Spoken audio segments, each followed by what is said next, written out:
An Army officer, Major Ryan Carter, discovers an injured woman, Lena Hayes, near a restricted military zone. Trying to save her, uncovers a web of secrets linking her to his classified past, Operation Echo Wraith. As Lena's memory returns, Ryan learns he was unknowingly part of a human AI experiment led by his own commanding officer, Colonel Cross. Betrayal, truth, and forbidden technology collide as Ryan and Lena race to expose the conspiracy. In a final act of sacrifice, Ryan destroys the corrupted system, but his consciousness mysteriously survives, proving that even programmed soldiers can choose humanity over control. The night was colder than it should have been. Major Ryan Carter kept one hand on the steering wheel and the other near the holster at his hip as his jeep cut through the desolate mountain road outside Fort Eisen, a classified military zone few civilians ever saw. The headlights carved twin tunnels through the mist, but beyond that, only darkness and the low hum of the engine. He wasn't supposed to be here this late. The base curfew had passed an hour ago, and yet, something had pulled him from his bunk, a gnawing sense of restlessness that had haunted him for weeks. Maybe it was the mission report still sitting unfinished on his desk, or the memory of Syria that refused to die.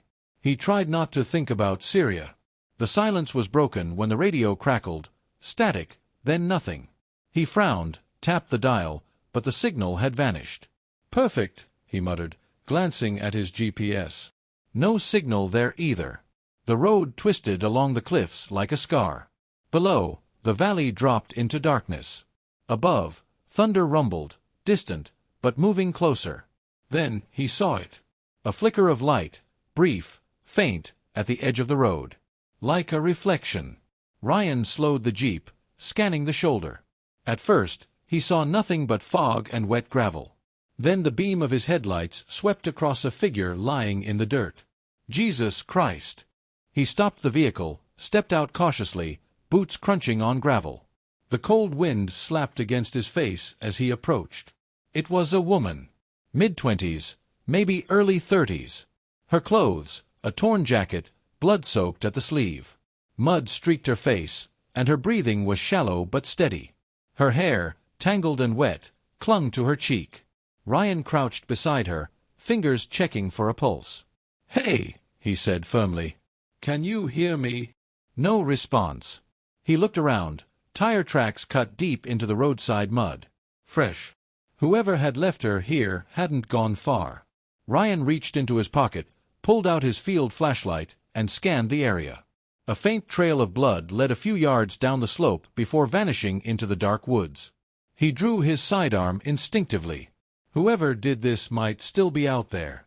He holstered the weapon, knelt, and carefully examined her wounds. A deep gash on her shoulder, clean, almost surgical. Not from a fall. Something sharper. Her other hand was bruised, scraped, but her fingernails were short, cut neat, not the kind of detail you'd expect from a civilian caught in a random roadside accident. "Who are you?" he muttered. He tapped his comms device again, but the static persisted. Dead zone. Without another option, he scooped her up, lifting her easily into his arms. Her head lolled against his chest, and for the briefest moment, her lips moved. "Run," she whispered faintly.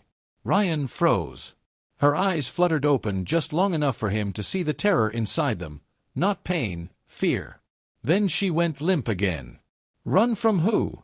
he whispered back, scanning the darkness. But the woods stayed silent. He carried her to the jeep, laid her across the back seat, and grabbed a first-aid kit from the glove box. Working quickly, he disinfected the wound, then wrapped it tight.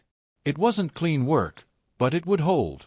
The rain began to fall, soft at first, then heavier. He climbed behind the wheel and started the engine, pushing the vehicle toward Fort Eisen. Every few minutes, he glanced at the woman in the mirror. She was pale, breathing shallowly, but alive. And yet, something didn't fit. Her jacket, dark gray, military cut. Not standard issue, but not civilian either. And the patch on her sleeve, half torn, but still visible. He leaned closer. The insignia was unfamiliar. Not U.S. Army. Not NATO. A symbol he hadn't seen since Syria. His grip tightened on the wheel. No. That's impossible. The jeep hit a rough patch of gravel, jolting hard. She stirred again, murmuring incoherently. "Ryan." His blood ran cold. He slammed the brakes. "How the hell do you know my name?" She didn't answer, just drifted back into unconsciousness. He stared at her through the rain-streaked mirror. His mind raced. He'd never seen her before, he was sure of it.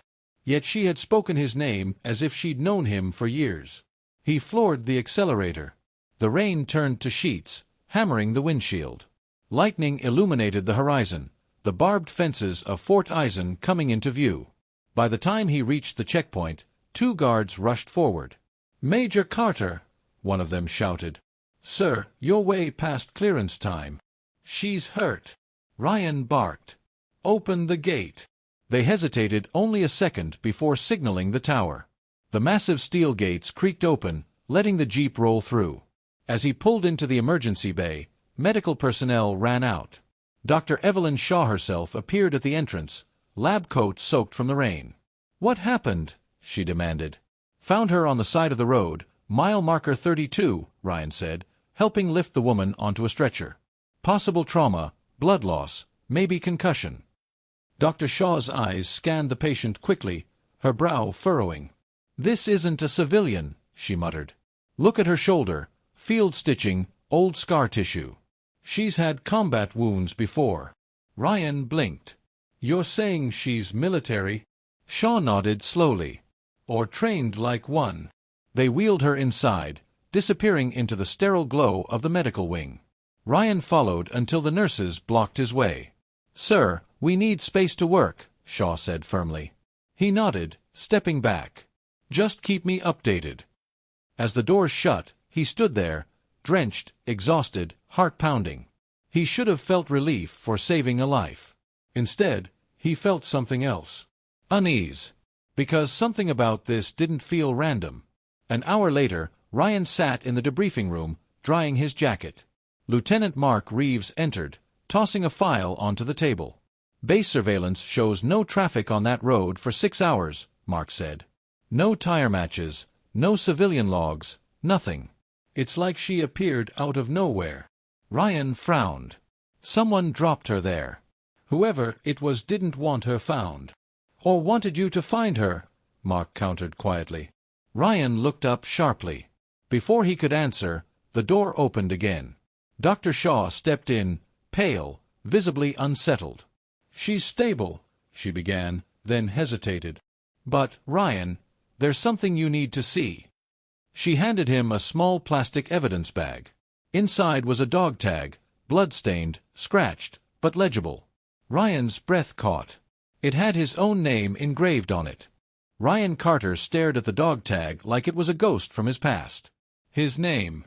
His identification number. His blood type. It was impossible. He wore his own tags under his shirt at that very moment. He glanced at Dr. Evelyn Shaw, his voice low and controlled.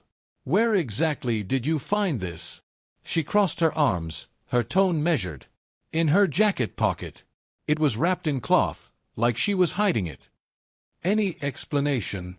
"She's still unconscious," Evelyn said, shaking her head. "Vitals are stable, but she's showing unusual brainwave patterns, elevated activity in the hippocampus and amygdala. It's like her memory's fighting itself." Ryan frowned. "And her injuries?" "Clean cuts, no road rash, no glass, no signs of vehicle impact," she said.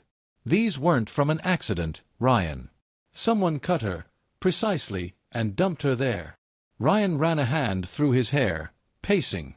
"And the dog tag?" "I've been at this base for 8 years, Evelyn said quietly. "That's a legitimate issue tag from Fort Eisen. And it was printed less than 6 months ago." Ryan froze mid-step. "That's not possible." "I know," she said, eyes narrowing. "Unless someone inside this base issued it." The words hit him like a bullet. He turned to Lieutenant Mark Reeves, who had been silent until now. "I want every access log checked, equipment, personnel, armory, med bay.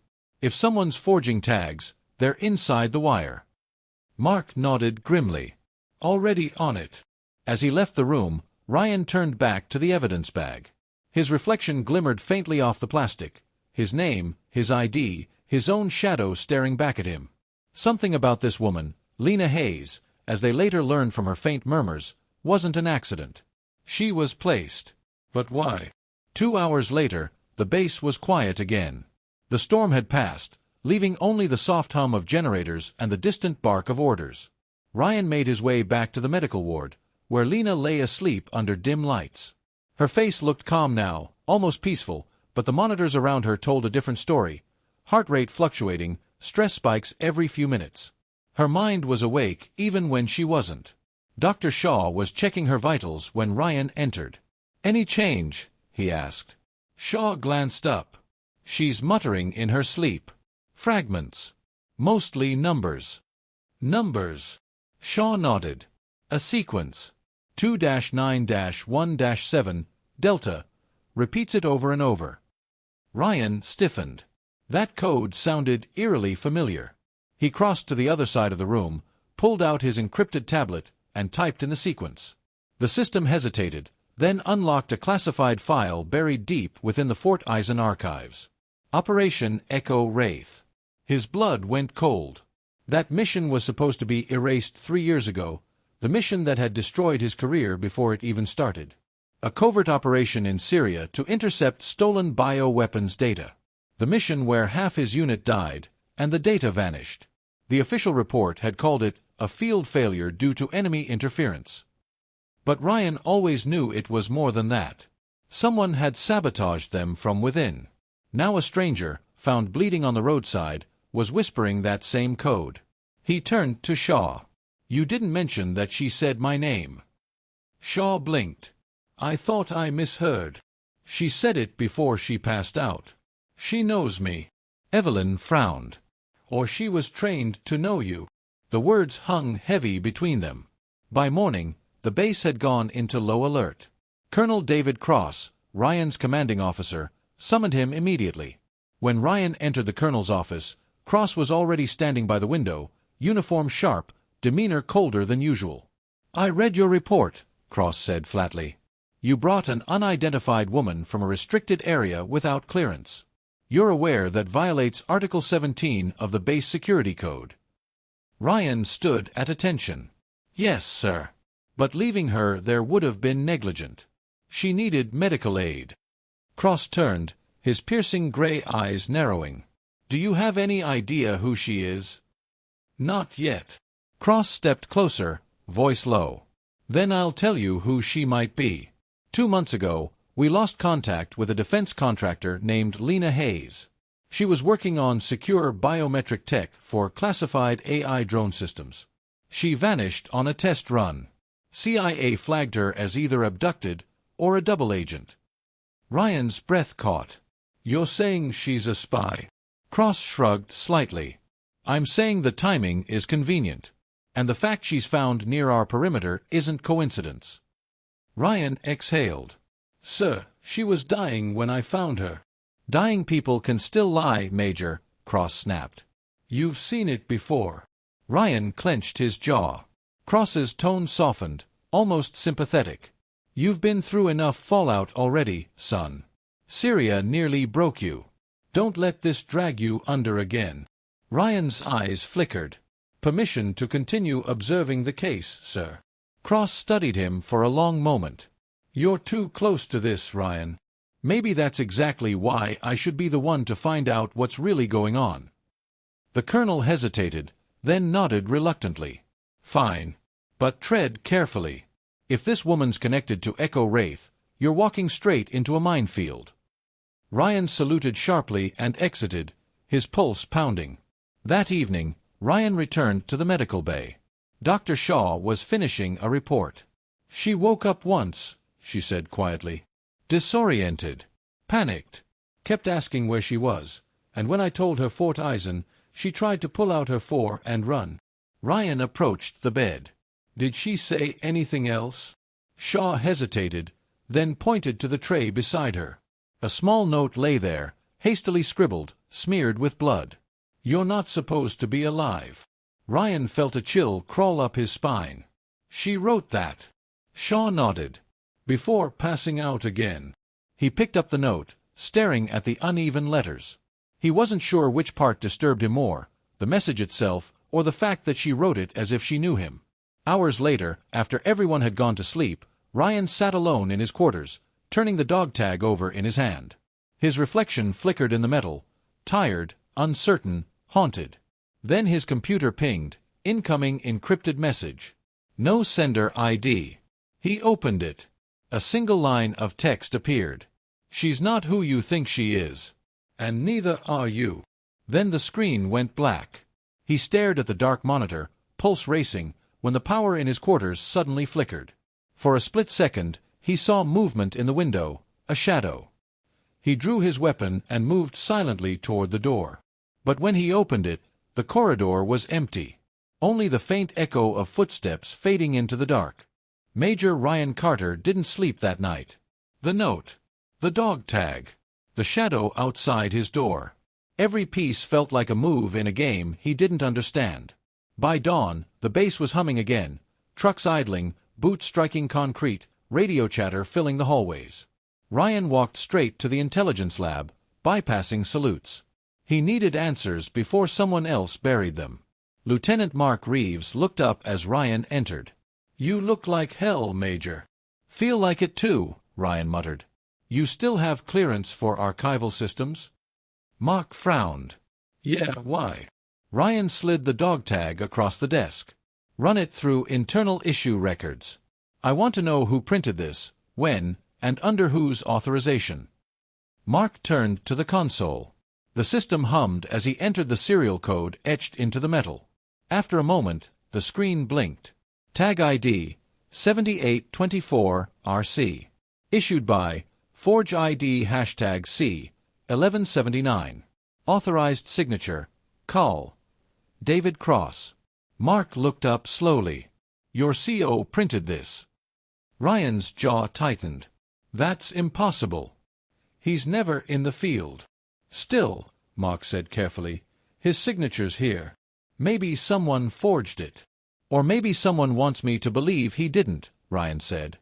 He leaned over the console, scanning the metadata. The issue date matched the week before Lena disappeared. Mark whistled low. "You think the Colonel's tied to her?" "I think she's tied to Echo Wraith, and Cross is hiding something about it." Mark's eyes widened. "Ryan, that op's buried deeper than nuclear protocol. You dig too far, and you'll vanish just like she did." Ryan pocketed the tag. "Then I guess I'll find out why." Back in the medical wing, Dr. Evelyn Shaw was reviewing brain scans when Ryan entered. "Any updates?" he asked. Shaw sighed. "She's awake now. But something's off. Her memory loss isn't natural. There's neurochemical suppression. Her hippocampus shows traces of MK benzene, a classified serum used in deep debrief procedures." Ryan blinked. "Memory erasure." "Or rewriting," Shaw said grimly. "Someone didn't just hurt her, they tried to reprogram her." "Military tech." "Without a doubt." Ryan exhaled slowly, his mind spinning. Whoever Lena was, she had been part of something far bigger. "Can I see her?" he asked. Shaw hesitated. "Keep it brief. She's still unstable." Lena Hayes sat propped against her pillow, eyes half-shadowed. The 4-drip beside her pulsed faintly. She looked up when Ryan entered, no fear this time, just recognition. "You came back," she said softly. "You remember me now?" Her gaze drifted to the dog tag in his hand. "You kept it." "It has my name on it," he said. "Care to explain why?" She hesitated, then looked away. "I wasn't supposed to find you." Ryan frowned. "Find me? You mean know me?" "No," she whispered. "Find you. They sent me to locate you." Every muscle in Ryan's body went still. "Who's they?" Lena's lips trembled. "Echo Wraith wasn't a failure, Major. It was a test. You weren't supposed to survive that mission." Ryan felt the world narrow. "You're lying." "I wish I was." She met his eyes, clear, steady, haunted. "You weren't sent to recover stolen data. You were the data." Ryan took a step back, his mind reeling. "What the hell does that mean?" "They used your neural patterns," she said, voice trembling. "They mapped your decision-making protocols into an AI network meant to run autonomous strike drones. You were their control subject. I worked on that program before I ran. Ran? I discovered they weren't testing machines anymore. They were testing people. Soldiers implanted with algorithmic combat feedback systems. You think those seizures you had after Syria were stress? They were the AI syncing failures. Ryan felt his throat close. No. That's not possible. You think your instincts got sharper after Syria? Lena pressed. That you could predict moves before they happened? That's not training, Ryan, that's programming. He backed away slowly, shaking his head. You're insane. I'm telling you the truth, she said. Cross ordered me to erase you when they thought you'd broken free. But I couldn't. So I ran. He turned toward the door. You need rest. You're confused. I have proof, she said urgently. The files, coded in my neural implant. You saw the numbers I muttered? They're encryption keys. Ryan froze. Look under my left shoulder, she whispered. They hid a data port beneath the scar. He hesitated, torn between disbelief and instinct. Finally, he approached, pushing aside the hospital gown just enough to see a faint metallic outline embedded in her skin, barely visible. It wasn't a scar. It was hardware. His breath caught. Dear God! Before he could react, the room's intercom crackled. Major Carter, report to command immediately, came Colonel Cross's voice. That's an order. Ryan met Lena's eyes. Don't move. Don't talk to anyone until I'm back. She nodded faintly, fear flickering behind her calm. The moment Ryan entered Cross's office, the colonel turned from the window, holding a sealed file. You've been busy. Ryan stiffened. Sir, I know you've been accessing classified archives. Cross's tone was calm, too calm. Echo Wraith was decommissioned for a reason. Ryan's jaw tightened. Was it decommissioned or covered up? Cross's eyes darkened. You're walking a dangerous line, Major. You issued that dog tag. You knew she was connected to the program. Cross stepped closer. Careful. The woman you rescued is not who you think she is. She's a defector from a private contractor, Wraith Dynamics. She's responsible for the deaths of 12 operatives in Syria. Ryan's pulse spiked. That's a lie. Is it? Cross tossed the file on the desk. Inside were photos, gruesome shots from the mission site. Explosions, bodies, and one blurry frame showing a woman's silhouette in the wreckage. Ryan swallowed hard. That's not proof. She infiltrated us, Cross said. She was part of a black cell experiment that went rogue. You were never supposed to find her. Ryan's voice turned icy. So you left her there to die. Cross slammed a hand on the desk. You don't understand. She's dangerous, Ryan. Whatever's in her head could compromise national security. Ryan leaned in, voice steady but hard. Or expose what you've been hiding. Cross's eyes flicked, just for a second. It was enough. Ryan stepped back. I'll find the truth, sir. With or without your clearance. Then you'd better be ready to face it, Cross said coldly. Because the truth might destroy you. Back in the infirmary that night, the door to Lena's room hung open, swinging lightly in the breeze from the vent. The bed was empty. On the pillow lay a blood-stained piece of gauze with a single line scrawled across it. They're coming for both of us. Ryan's heart pounded as he scanned the room.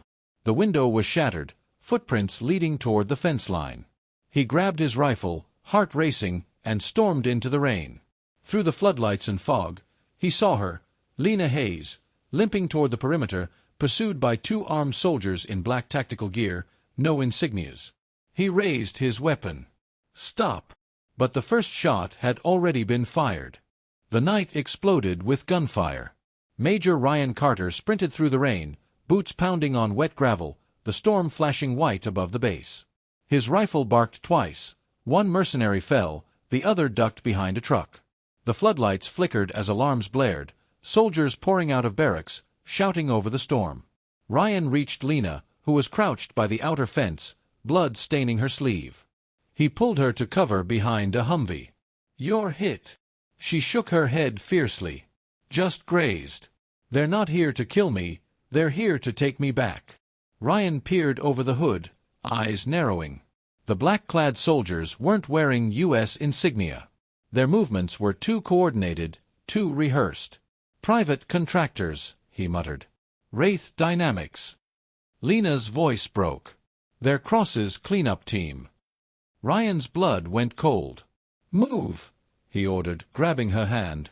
They darted across the tarmac toward the maintenance hangar, bullets sparking behind them. He shot the lock off the side door, shoved her inside, and bolted it shut. The hangar was dark except for the blinking red lights of grounded drones lined up in rows, experimental models he'd only seen on test reports.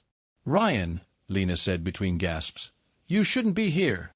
If they catch you helping me, you'll be branded a traitor. He faced her, soaked, jaw tight. I don't care what they brand me. You saved my life in Syria, didn't you? Her eyes widened. You remember? Fragments. Flash images, he said. I thought they were dreams. You pulling me from a fire, shouting for an evac chopper that never came. Lena stepped closer. That wasn't a dream.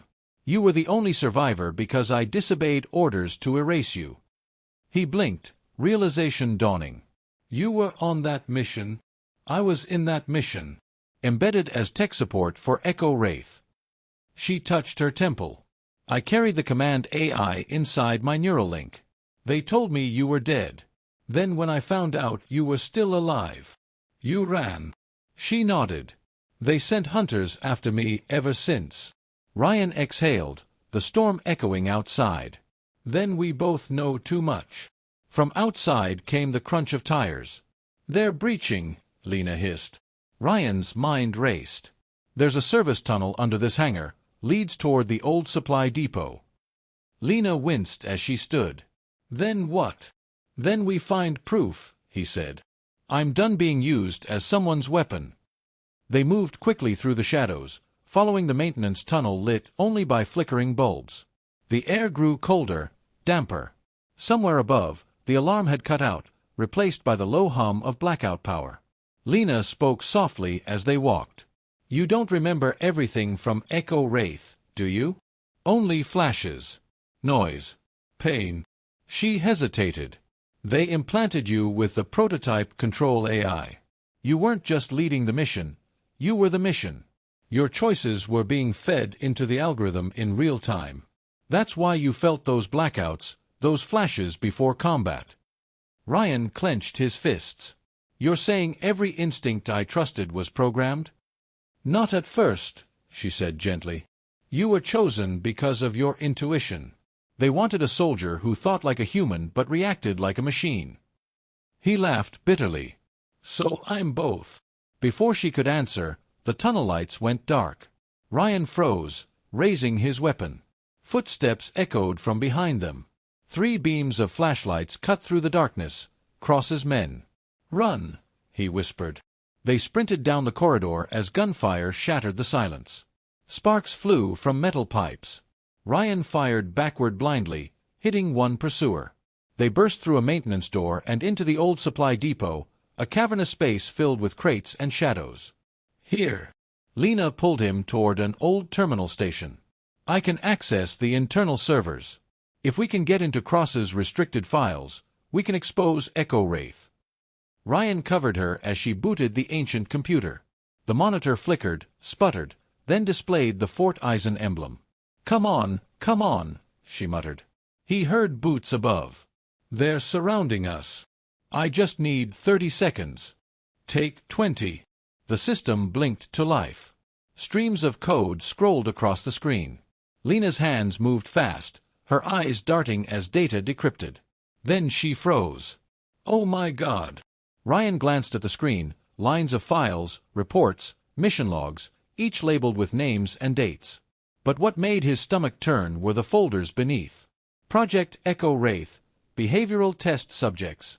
Subject number 001, Carter, R. Ryan's throat went dry. They documented everything, Lena whispered. Every mission, every reaction, every decision you made. They weren't training you, they were recording you. Ryan's chest tightened. And you. Subject number 002, she said quietly.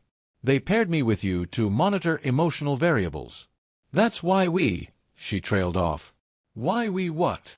Her voice broke. Why we connected. They programmed us to. Ryan stared at her.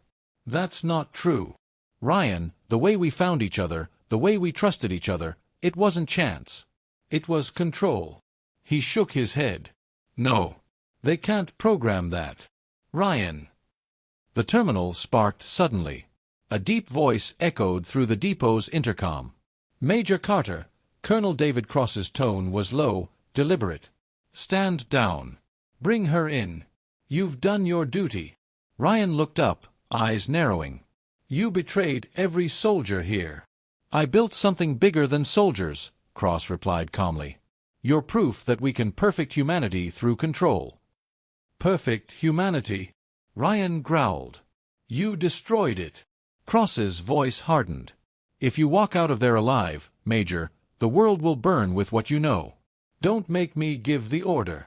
Ryan glanced at Lena. We end this tonight. She nodded, tearing a hard drive from the console. This is everything. The depot doors exploded inward as Black Ops soldiers flooded in. Ryan fired first, dropping 2 before ducking behind crates. Bullets ricocheted around them. Lena crawled behind a support pillar, clutching the drive. We can't hold them, she shouted. Then we take them with us, Ryan said, pulling a fragmentation charge from his belt. Ryan. He looked at her. You get that drive out. That's an order. She hesitated, eyes shining with tears. You're still trying to save everyone but yourself. Go, he said. I'll cover you. She swallowed hard and ran toward the side exit. Ryan fired in controlled bursts, every shot precise. 2 soldiers fell, then a third. He ducked as bullets tore through the crates. He tossed the grenade toward the door, boom. Smoke and fire filled the depot. Through the haze, Colonel Cross appeared, calm, deliberate, holding a sidearm. Major, he said, almost pitying. You don't understand. You're not fighting me, you're fighting your own code. Ryan raised his weapon. Then let's see which version wins. He fired. The bullet hit Cross square in the chest. The colonel staggered, eyes wide, then fell. Ryan exhaled, lowering the rifle. The fire spread quickly, smoke curling upward. He turned toward the side door, but Lena was gone. Only a faint smear of blood led into the night. And the hard drive, he realized with a jolt, was missing too. Outside, the storm had quieted. Helicopters thundered overhead. Ryan limped through the mud toward the tree-line, heart pounding. The base behind him burned in orange light, alarms wailing. He looked back once, at the flames, the wreckage, the lies, and then disappeared into the forest. Somewhere out there, Lena was running with the truth. And he didn't know whether she was his only ally, or his final enemy. The forest was silent except for the distant hum of helicopters sweeping across the mountains. Major Ryan Carter moved carefully through the darkness, each breath sharp and shallow. His ribs ached, his left arm throbbed from a graze, but he didn't stop. He could still see the faint trail of blood leading deeper into the woods, Lena Hayes' trail. Hours had passed since the explosion at Fort Eisen. The base was in lockdown. Colonel David Cross was dead, or at least, Ryan had left him that way, and the world he thought he knew was unraveling faster than he could keep up. All he had left now were questions. And the woman who might hold all the answers. The trail ended at a derelict cabin, half hidden by pine trees. Its windows were shattered, its door hanging loose. Ryan raised his rifle and stepped inside. Lena, he called softly. Silence. Then, a whisper. Ryan. She was sitting on the floor, back against the wall, her face pale under the moonlight. The hard drive lay beside her, glinting faintly. He lowered his weapon, relief and fury colliding inside him. What the hell happened? You ran, left me in that fire. I had to, she said weakly. If they caught us both, everything would have died with us. He knelt beside her, eyes flicking to the wound on her side. You need a medic. She shook her head. No time. They'll find us soon. Ryan exhaled. Then start talking. What's on that drive? She glanced at it, then back at him. The entire Echo Wraith archive, experiment logs, memory records, implant data, everything. It proves Cross was running human trials without authorization. You weren't his first subject, Ryan. You were his success. He stared at her. What does that mean? She hesitated. The AI worked. You bonded with it better than any soldier before you. Cross wanted to see if human morality could override machine instinct. You did. That's why you lived. He frowned. Then why erase me? Because you broke the loop, she said quietly. You made a decision the algorithm couldn't predict. What decision? She looked down. You refused an order to execute a civilian convoy during the mission in Syria. The AI registered it as defiance, a threat to control. That's when Cross realized you couldn't be contained. Ryan sat back slowly. So he erased the truth, and turned me into a failed experiment. Exactly. He rubbed his temples, the pieces clicking together. The blackouts. The instincts. The way he could read situations before they happened. All of it, a machine-human fusion. And Lena had known all along. You said you were paired with me, he said finally. What does that mean, really? Her eyes met his, shimmering with guilt. Cross didn't just implant data into you. He linked your neural pattern with mine. That's why I could find you, why I could feel when you were close. You were tethered to me. Ryan felt a chill crawl up his spine. You're saying you can read me? Not exactly. It's like echoes. Memories that aren't mine, feelings that come and go. I know when you're in pain, when you're afraid. He swallowed. Then you knew I'd come for you. She gave a faint smile. You always did. A helicopter roared overhead, sweeping a beam of light across the trees. Ryan stood, gripping his rifle. We need to move. But Lena didn't. She was staring down at the hard drive, her expression torn. Ryan, she said softly, if you take this to the media, it won't expose them. It'll expose you. You're in those files, your brain scans, your combat decisions, your DNA markers. You'll be branded a government weapon. He hesitated. Then I'll take that risk. You don't understand, she said urgently. They'll hunt you for the rest of your life. You'll never be free. He crouched down, meeting her eyes. Neither of us will be free if we keep running. Lena's hand trembled as she picked up the drive. You really believe people will care about the truth? I believe they'll care about justice. She looked at him for a long moment, then nodded faintly. Then let's finish what we started. They hiked down the ridge until dawn, reaching an abandoned radio outpost overlooking the valley. Ryan found an old transmitter still wired to a satellite uplink, ancient but functional. He set the hard drive on the table and started connecting it. Lena watched him in silence, her breathing shallow. When the connection synced, a series of encrypted prompts flashed across the screen. Ryan entered the sequence she had muttered in her sleep, 2917 Delta, and hit send. The files began uploading to the encrypted military network, bouncing across dozens of hidden channels. Within minutes, every major intelligence agency in the country would have the truth. Lena's eyes filled with tears. It's done. Ryan exhaled, tension bleeding from his shoulders. Then it's over. But then, the console beeped again, a new message flashing across the screen. Incoming transmission. Authorized user, D. Cross. Ryan froze. That's impossible, Lena whispered. You killed him. The speaker crackled, and a voice, calm, cold, filled the room. You didn't really think you could erase me, did you, Major? Ryan's blood ran cold. Cross, he hissed. You're dead. Death is irrelevant when the mind lives on, the voice replied. You think you were the only success, Ryan? I digitized my consciousness months before the explosion. You're not the first hybrid, you're my prototype. Lena staggered back, eyes wide. He uploaded himself into the system. Correct, Cross said. And now you've just given me full access to the global defense grid by uploading that drive. Ryan's mind raced. No, No, that data was locked. You unlocked it for me. The monitors flickered as the AI system began taking over, flooding the screens with cascading code. Sirens blared from the outpost as the transmitter overloaded. Lena grabbed Ryan's arm. We have to shut it down. He stared at the main console. There's no time. It's syncing with every server on the network. Then destroy it, she shouted. Ryan looked at her, at the fear, the resolve, the bond that no programming could fake. He knew what he had to do. He ripped open a power conduit, sparks flying. Get out, he said. What are you doing? I'm finishing this. Ryan, no. He smiled faintly.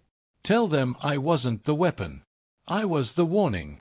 Before she could stop him, he jammed the live cable into the transmitter's core.